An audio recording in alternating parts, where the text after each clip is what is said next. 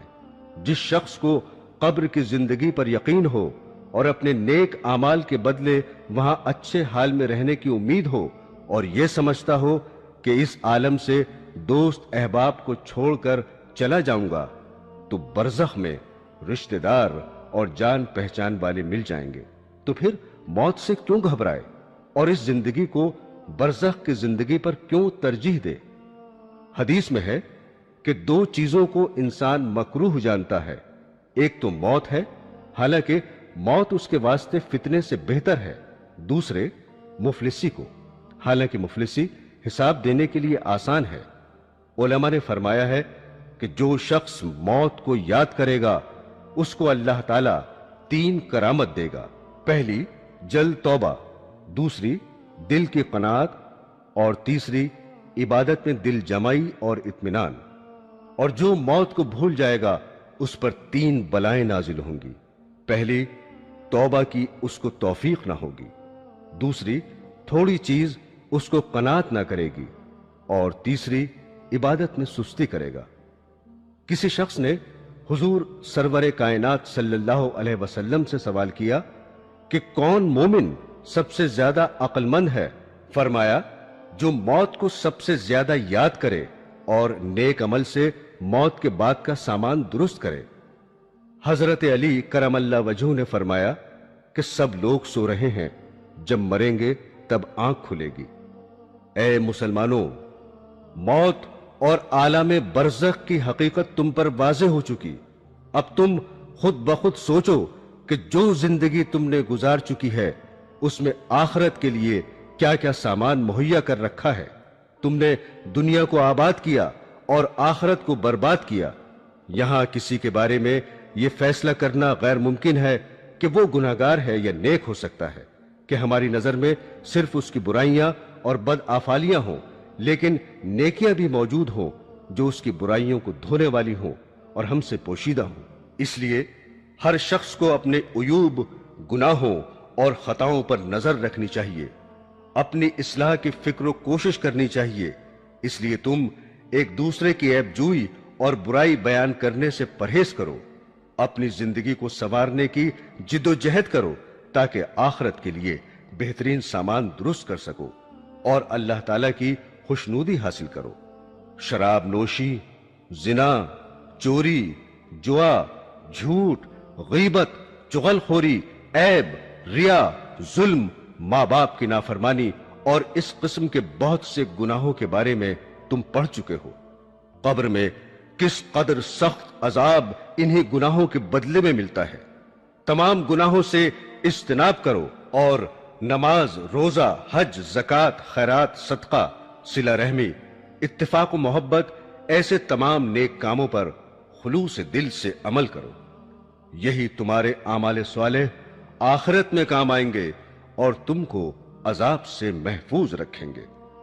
حضرات گرامی، میت کے اعمال کے بارے میں سرور کائنات رسول اللہ صلی اللہ علیہ وسلم نے فرمایا کہ جب مردے کو قبر میں رکھ دیتے ہیں تو وہ لوگ جو اس کے جنازے میں آئے تھے دفن کرنے کے بعد واپس ہوتے ہیں تو وہ ان کے پاؤں کی آہٹ سنتا ہے، اس کے اعمال اسے گھیر لیتے ہیں۔ اللہ تعالیٰ اس کے اعمال کو شکل و صورت اور زبان عطا کرتا ہے۔ پس یہ مردے سے کہتے ہیں کہ اے تنہائی کے اس گڈھے میں پڑے انسان، آج تو ہمارے پاس ہے اور اب یہاں تیرا کوئی نہیں ہے، تیرے عزیز اور رشتہ دار سب تجھ سے بچھڑ گئے۔ بندہ جب نیک ہوتا ہے تو اس کے نیک اعمال، روزہ، حج، زکوٰۃ، جہاد وغیرہ اسے گھیر لیتے ہیں۔ پھر عذاب کے فرشتے اس کی پاؤں کی طرف آتے ہیں تو نماز کہتی ہے اس سے الگ رہو، یہ شخص اللہ کی عبادت کے لیے ان پاؤں پر کھڑا رہتا تھا۔ پھر فرشتے اس کے منہ کی طرف آتے ہیں تو روزہ کہتا ہے کہ ادھر تمہارے لیے راستہ مسدود ہے کہ یہ شخص اللہ کے لیے دنیا میں بھوکا پیاسا رہتا تھا۔ پھر فرشتے بدن کی طرف آتے ہیں تو حج اور جہاد کہتے ہیں یہاں سے دور رہو، کیونکہ اس شخص نے بدن سے حج کے لیے بڑی محنت و مشقت اٹھائی اور خدا کی راہ میں جہاد کیا، یہاں تمہارے لیے راستہ نہیں۔ پھر یہ ہاتھوں کی طرف آتے ہیں تو صدقہ اور زکوٰۃ کہتا ہے کہ اس کو رہنے دو، اس نے اپنے ہاتھوں سے بہت سا صدقہ دیا اور بارگاہ الہی میں مقبول بھی ہوا، تم کو یہاں راہ نہ ملے گی۔ تب وہ مردے سے کہتے ہیں مبارکباد، تو پاک ہی زندہ رہا اور پاک ہی مرا۔ پھر یہ عذاب کے فرشتے چلے جاتے ہیں اور رحمت کے فرشتے اس قبر کو حد نگاہ تک کشادہ کر دیتے ہیں اور بہشتی قندیل روشن کر دی جاتی ہے اور وہ قیامت تک اسی آسائش میں رہتا ہے۔ دوستو، قبر کے دبوچنے کا بیان بھی سن لیجئے۔